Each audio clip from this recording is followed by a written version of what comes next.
नमस्कार, मैं हूं अंकुर और आप देख रहे हैं सत्य हिंदी का न्यूज बुलेटिन। एक नजर अब तक की सुर्खियों पर। यूपी के बहराइच में दो समुदायों के बीच हिंसक विवाद हुआ, पत्थरबाजी हुई। एक युवक ने मुस्लिम के घर पर भगवा झंडा लहरा दिया। उस युवक की गोली लगने से मौत हुई। मौत के बाद भारत की गोदी मीडिया ने इस मुद्दे को नया मोड़ दे दिया। सबसे तेज चैनलों ने तेजी दिखाई और कहा कि गोली लगने से मरने वाले हिंदू युवक के साथ बर्बरता की गई, उसे तमाम तरह की यातनाएं दी गईं, उसको बिजली के झटके दिए गए, नाखून उखाड़ लिए गए, तड़पा तड़पा कर मारा गया। इससे एक नैरेटिव गढ़ने में काफी मदद मिली। लेकिन अब बहराइच पुलिस ने ही गोदी मीडिया को तमाचा लगाया।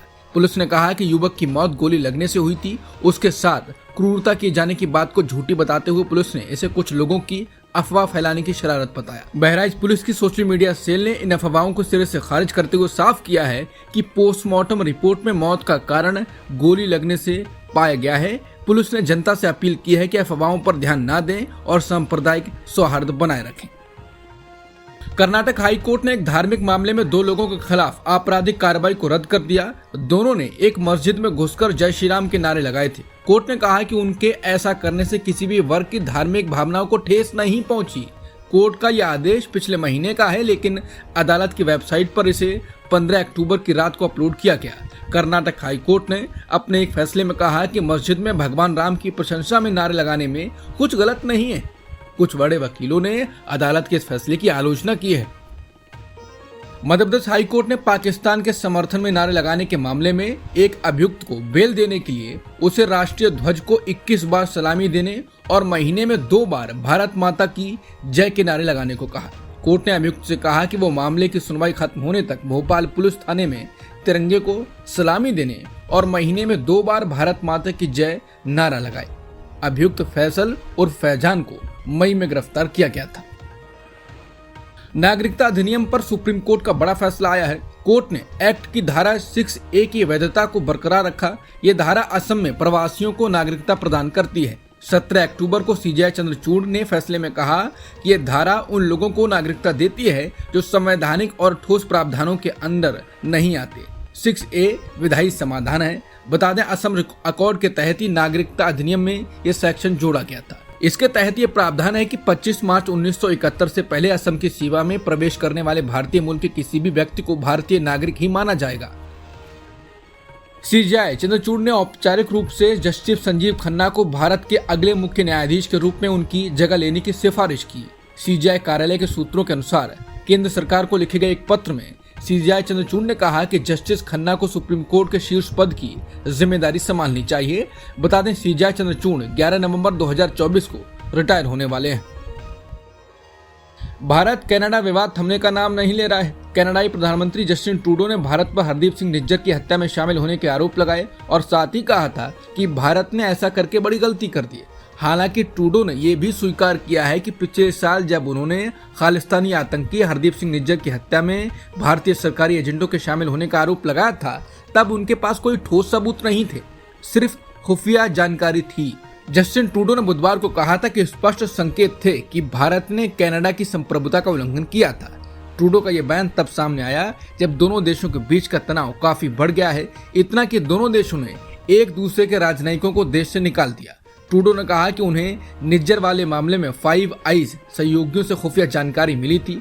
बता दें, 5 आइज एक खुफिया गठबंधन है जिसमें Australia, Canada, New Zealand, United kingdom और अमेरिका शामिल हैं।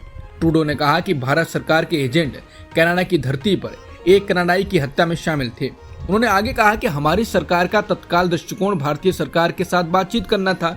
भारतीय पक्ष ने सबूत मांगे और हमारा जवाब था, ठीक है, सबूत आपकी सुरक्षा एजेंसियों के पास हैं, लेकिन भारतीय पक्ष ने सबूतों पर जोर दिया और उस समय ये मुख्य रूप से खुफिया जानकारी थी, ना कि ठोस सबूत। इसलिए हमने कहा, ठीक है, चलो साथ मिलकर काम करते हैं और आपकी सुरक्षा सेवाओं पर गौर करते हैं।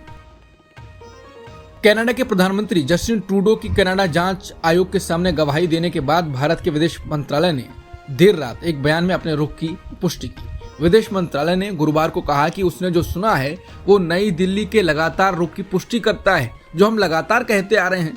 कनाडा ने भारत और भारतीय राजनयिकों के खिलाफ लगाए गए गंभीर आरोपों के समर्थन में हमें कोई सबूत नहीं दिया।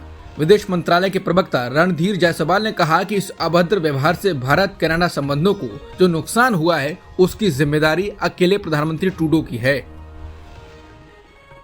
कनाडा में भारतीय मूल के सांसद चंद्रा आर्या ने कहा कि एक हिंदू सांसद के तौर पर वो भी कनाडा में रह रहे हिंदुओं की चिंताओं को महसूस कर पा रहे हैं। उन्होंने कहा कि खालिस्तानी प्रदर्शनकारियों के एक समूह ने मेरे खिलाफ भी प्रदर्शन किया था। RCMP अधिकारियों की सुरक्षा में मैं एडमोंटन में एक हिंदू कार्यक्रम में शामिल हो सका था। हम कनाडा में लंबे समय से खालिस्तानी हिंसक उग्रवाद की समस्या से अवगत हैं। चंद्रा आर्या ने कहा कि मैं साफ कर दूं कि कनाडा के भीतर किसी भी देश की कोई भी कार्रवाई को हम स्वीकार नहीं करते हैं। कनाडाई होने के नाते हम नहीं चाहते कि कोई भी देश हमारे घरेलू मामलों में दखल दे।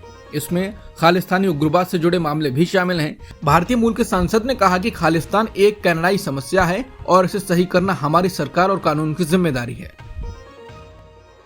हरियाणा में नायब सिंह सैनी आज मुख्यमंत्री पद की शपथ ले रहे हैं। आज पंचकुला में उनका शपथ ग्रहण समारोह हो रहा है, जिसमें PM मोदी खुद शिरकत करने जा रहे हैं। ऐसी खबर है कि सभी BJP शासित राज्यों के मुख्यमंत्री भी शामिल होने जा रहे हैं। दिल्ली पुलिस की स्पेशल सेल और मथुरा पुलिस के ज्वाइंट ऑपरेशन में लॉरेंस बिश्नोई और हाशिम बाबा गैंग के शूटर को पुलिस ने गिरफ्तार कर लिया। यह एनकाउंटर मथुरा हाईवे पर हुआ। पुलिस ने जिस शूटर को गिरफ्तार किया है उसका नाम योगेश है। उसके पैर में गोली लगी है।